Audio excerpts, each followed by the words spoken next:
Hello and welcome to today's episode of Tech Nuggets. My name is Johannes. I'm a principal with FEV Consulting here in our office in Cologne. And today we're going to talk about the fuel cell. Now, everybody's talking about hydrogen right now, and fuel cell is just one of those buzzwords, which I think nobody really understands what it is all about. And we want to shed some light onto that topic today. Why is it not in the market yet? What are the big technological challenges right now? All of these questions we want to discuss in a very condensed form today. And for that, I've invited a true expert on that topic. Looking forward to our today's discussion. All right, so here with me today is my dear friend and colleague, Marius Walters.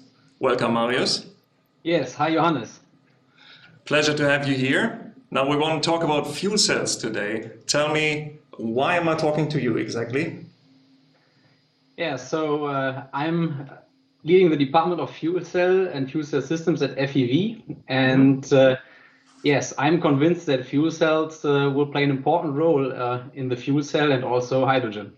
Sounds promising. I'm looking forward to hear more about that. But before that, we want to make sure that whoever is listening in learns a little bit more about yourself. So I've prepared just 3 short questions for you, asking for short answers, all right? So here we go. Question number 1. What was your first car? My first car, Opel Corsa. Really? Yes. Opel Corsa A or B? A, yes, A. I bought it, let's say, for a box of beer, yeah? Box of beer, yeah, that's pretty right, yeah.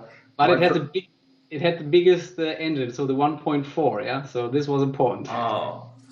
So I'm laughing because my first car was an Opel Corsa B, 1.2 City Edition, purple, 45 horsepower. It was a nightmare. Anyways, so coming to the next question, and that is a critical one.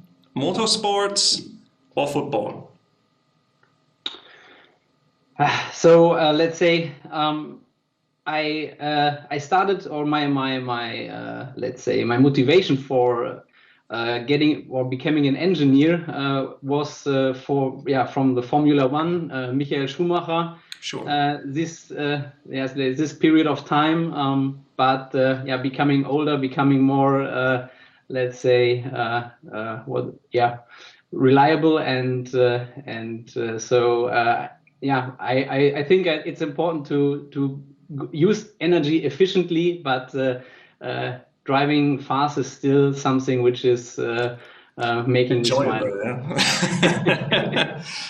So, okay, if that is the case, you mentioned Schumacher, but my third question would actually then be James Hunt or Niki Lauda? Then Niki Lauda.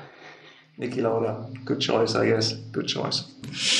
All right, so much about the introduction. Let's go right into it and let's talk about the fuel cell then. Okay. The fuel cell, this is what we're going to talk about, and probably this is the first mistake to make already, because there is no such thing as the fuel cell. There are methanol-driven fuel cells, hydrogen, there are terms like SOFC, PEM, and all that stuff. Can you maybe explain a little bit about what are we actually talking about here? Yes, so what all these types of fuel cell have in common is that they are electrochemical converters of a fuel combined with air or the oxygen of the air to provide DC power for use in the propulsion system or other systems. So that is what they have in common. Mm-hmm. The big difference is that the different types have can operate more or less dynamic. And why we're talking today about propulsion system, the focus is clearly on PEM fuel cells, proton exchange membrane fuel cells, where we have a high power density. We can operate it in a transient way, and also start-stop cycles are not a high issue, and that's the reason why PEM plays a key role together with hydrogen. SOFC is also important, but more for the stationary applications like power plants, CHP systems, and I can also imagine in very stationary propulsion system like marine that they can play a role in the future. Okay. So that sounds quite promising then. You fuel your vehicle quite quickly with hydrogen. About 1 kilogram of hydrogen will bring you something like 100-kilometer range. You don't really have emissions out of your vehicle. It all sounds really good. But then again, there are fuel cell powered vehicles out there for quite a while now. What are we really waiting for right now? Yeah, good question. What are we waiting for? From an end user perspective, we are waiting for refueling stations. Mm-hmm. So if we look to Germany, Scandinavia, or also outside Europe, Japan, California, there are a lot of refueling stations, or let's say a number of refueling stations that you can really use your vehicle and drive also longer distances. But to bring it into the entire markets, we need more of this and a better infrastructure, and especially also for commercial vehicles, we need improved infrastructure. So this is the infrastructure side. When we look to the propulsion system, I would say we are still waiting or looking for the costs. So this is the main development target, bringing the costs down and also the price down, so that it's attractive for private customers, but also for commercial customers, which are more looking to the TCOs. This is, let's say, the main issue there: design for manufacturing, economy of scale. These are the main topics on the development side. Okay, so these are, let's say, the topical development topics to bring down costs, right? Design for manufacturing, increasing scale, optimizing design. It's not like there's just that one material that makes it so expensive. No, so it is not one topic to change, and then everything is going into the right direction. So work has to be done on several levels. When we look to the material side, for sure, reducing precious metal is still an important topic. On the one hand side, we have the catalyst, but we are today on a level per vehicle like we have for combustion engines in the exhaust after treatment. So we are talking about something between 10 to 15 gram of platinum for a single passenger car. Okay. And if we look to the stack, the coating is a topic to be improved and with cost reduction potential. And the hydrogen tank for sure is a second most expensive part on the powertrain level, followed by the compressor expander module. Because that tank is made from carbon fiber, and carbon fiber is quite expensive today, right? It's a tank with a plastic liner wrapped with carbon fiber, and the expensive part is, or the most expensive material is the carbon fiber. And another big cost share in the end is also the certification of the hydrogen systems. All right, so it's an improvement of the overall system to bring down costs. It's not like in battery technology, everyone's waiting for the solid state battery to have the big breakthrough. There's not that one topic here. We are talking about full system optimization. Correct, yeah. So talking about sustainability then, and sustainability is a big word because it comprises CO2 emissions, toxic pollutants, the whole life cycle basically, with recycling in the end and raw materials in the beginning. Now we discussed raw materials, we discussed the emissions. Let's talk about CO2 and the whole life cycle then. We're taking electricity to create hydrogen, to transport it, and then doing it all backwards again and create the same electricity from that hydrogen that you had in the beginning, just a little bit less. It doesn't sound very smart, to be honest. Why is it still a good idea to do that? Yeah, it is still a good idea to do that because you have to think about the entire electric grid and how this system looks like. So if we look to Germany and also to many other countries, you don't have 100% renewable energy on time available. So you need to store renewable energy to provide constantly electric power when it's needed. So, and there hydrogen will play a key role because you can store the electricity using electrolyzer very easily and produce hydrogen, and you can store hydrogen in a similar way like you store today natural gas in salt caverns, etc. And you have a fluid which is an enabler to import energy, because we will still need energy import from abroad to Germany or Europe. Right. So that is, I think, a very important thing here right now. When we're talking about the fuel cell and hydrogen, we're not only talking about the technology in the vehicle, we are always directly talking about the full hydrogen society from cradle to grave, pretty much, right? Yes, we are talking about this. And coming back to your, let's say, main question regarding why are you converting electricity to hydrogen? So you will do it in the grid anyway to provide electricity whenever it is needed. Right. And if you compare different propulsion systems and how they are refueled from fuel production to the wheel, then we will see that the fuel cell, when we consider all use cases which will happen in an energy system, on average won't be so bad compared to a battery electric vehicle, and maybe in some conditions maybe also better. And that is the reason why we for sure will have both technologies also in an all electric world. Understood.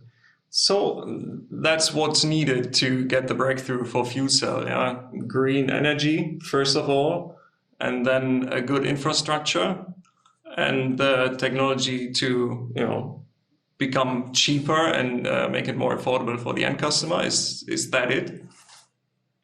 Yes, I would say this is, in a nutshell, I would say the most important part. Yeah. All right. But still there are some, customer concerns. I think the most popular one is, okay, you want me to pump hydrogen in my vehicle at high pressure. Isn't it all going to explode eventually?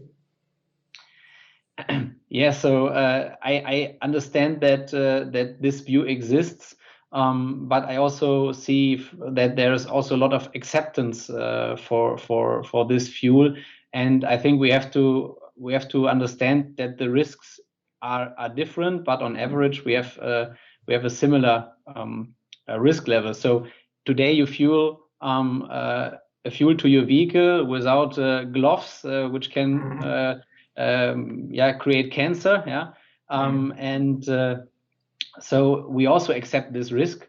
And if we look to the storage itself, we have pure hydrogen inside, for sure, on a high pressure, which I would say is the main issue. But you have only the fuel inside, only hydrogen, not mixed with air, like you have today in a liquid storage for diesel or gasoline. So it is a risk we can handle, and I don't want to ignore or say that there is no one, but it's something which can be handled and is already handled within the hydrogen storage systems. Okay, so we are getting closer to market introduction, but we are always joking. When I started with FEV almost 10 years ago now, to be honest, we always said back then already fuel cells will be out there in 10 years approximately. Now, 10 years later, we're still saying, yeah, maybe in 10 years. What's your take on that? When will it come, and in which vehicles first? So I would say we will see both passenger cars and commercial vehicles, but with a focus on the commercial vehicles at the beginning, because there the pressure is very high regarding carbon dioxide emissions and also pollutant emissions. All right. So looking on the time, maybe first, I would say nearly all players are currently working on fuel cell propulsion system.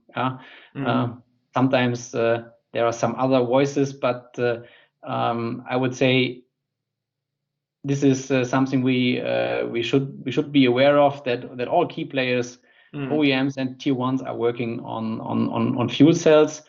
So they will be one piece of the puzzle. That's for sure. And we're getting closer. We are getting closer. So looking to the time, I would say, yeah, we see the fleets in the first fleets already. So looking to Switzerland, but there will be follow-up projects in other areas and from other OEMs. Yeah, I would say within the next 1 or 2 years, we see this kind of fleets, and in the 2030s, we will see also really market introductions. All right. Well, then, thanks for your insights. Maybe one last question, because as I mentioned in the beginning, FEV is really putting fuel cells to test right now by testing reliability, safety, and performance. Of course, by developing a system for the Rally Dakar. Can you tell me a little bit about it? Yeah, so this is really an exciting project where we develop a 200 kilowatt fuel cell system for a race application for this very harsh conditions. And I think we combine you both. We have the emotion, so we show together with our customer that fuel cell can also be a race propulsion system for high speed and high performance.